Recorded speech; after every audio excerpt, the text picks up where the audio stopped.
जैसे मैंने एक जगह सुना था कि जो काल भैरव की साधना करते हैं उनकी बॉडी में से हीट निकलने लग जाती है। तो जब श्री विद्या की प्रैक्टिस करते हैं, साधना करते हैं, ऐसा क्या साधना में एक्सपीरियंस होता है?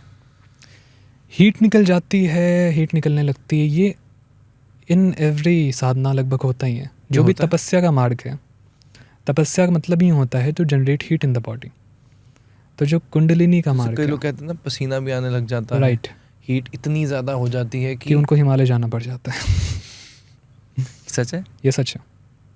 बॉडी में हीट जनरेट होने लगती है क्योंकि ऐसे प्रैक्टिसेस वो करते हैं, specially the tantrics, the Nath yogis, जो भैरव की उपासना करते हैं। तो इसीलिए वो पहाड़ों पे जाते हैं। ठीक है, नाउ अबाउट द श्री विद्या की क्या साइंस दिखने लगते हैं? सुंदरता, अट्रैक्शन। आप जब उनकी फ़ोटोज़ को देखते हो तो आपको नहीं लगता कि ये सुंदर है। एक होता है कि जब हम किसी को देखते हैं और ऑब्जेक्टिवली जज करते हैं based on their ratio and symmetry and something like that. लेकिन जब आप उनको रियल में देखते हो, उनके सामने रहते हो, तो अंदर से वो सौंदर्य का भाव आता है आपके अंदर, वो अट्रैक्शन का। आप उनके बातों से मोहित हो जाते हो, आप उनके एटीट्यूड से, उनके पर्सनालिटी से, उनके चाल ढाल से मोहित हो जाते हो। वो सौंदर्य का भाव आपके अंदर जन्मता है जब आप उनको देखते हो। तो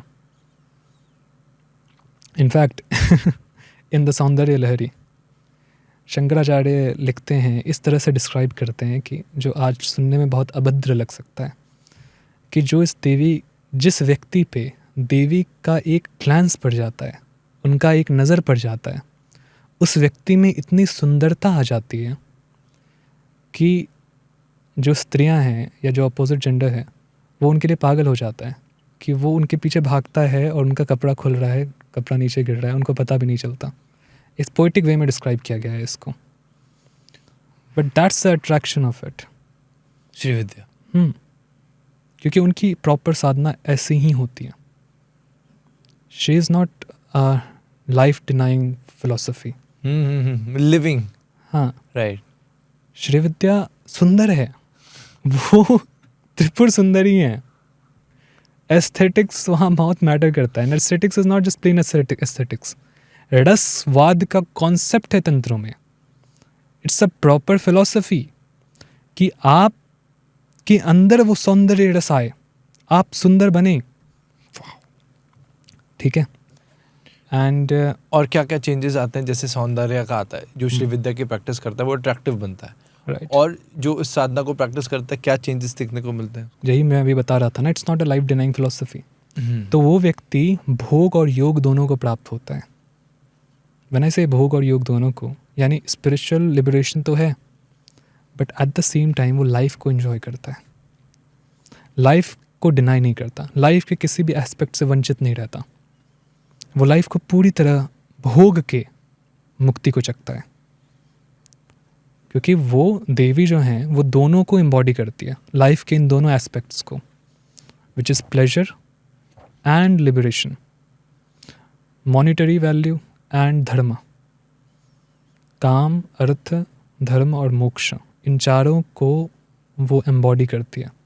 तो उनके जो साधक हैं वो ऐसा नहीं है कि तुम सुख क्यों भोग रहे हो, कि तुम अगर साधक हो तो तुम हिमालय पे क्यों नहीं हो,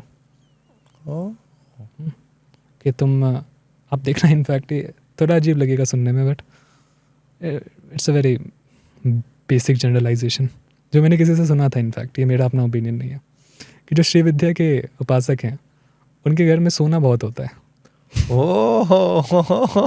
बट एक्चुअली दैट्स अ बहुत बेसिक सी बातें, आप इतने हायर फिलोसफी को इतना नीचे नहीं गिरा सकते। या उसको आप ऐसे मटेरियलाइज करके उसकी वैल्यू सिर्फ सोने से दें, बट द पॉइंट इज कि वो दोनों में फुलफिल्ड है, भोग भी और मोक्ष भी। राइट। जो वर्ल्डली इंसान है, जो मटेरियलिस्ट इंसान है, वो हर कुछ, वो अपना अर्निंग कमा रहा है, ठीक है, वो अपना फाइनेंशियली फ्री है, बट वो सब कुछ में भिखारी है, वो अपने इमोशंस में भिखारी है। उसको खुश होने के लिए दूसरे की आवश्यकता है, करेक्ट, उसे प्रेम के लिए दूसरे की आवश्यकता है, सब कुछ में वो भिखारी है other than his financial aspects. लेकिन जो योगी है, जो श्री विद्या साधक है, वो मे बी बाहर की दुनिया में हो सकता है कि वो उसको फ़र्क नहीं पड़ता, तो वो अपना अर्निंग नहीं कमा रहा, वो उस सेंस में बेगर है, उस सेंस में भिखारी है, बट अंदर वो अपने इमोशंस को उसका मालिक है। राइट। वो जब खुश होना चाहता है, वो जब प्लेजर फील करना चाहता है, लव फील करना चाहता है, तो वो खुद से कर सकता है वो चीज़, उसे मांगने की आवश्यकता नहीं है। Sure. लेकिन जो श्री विद्या उपासक हैं, वो दोनों हैं।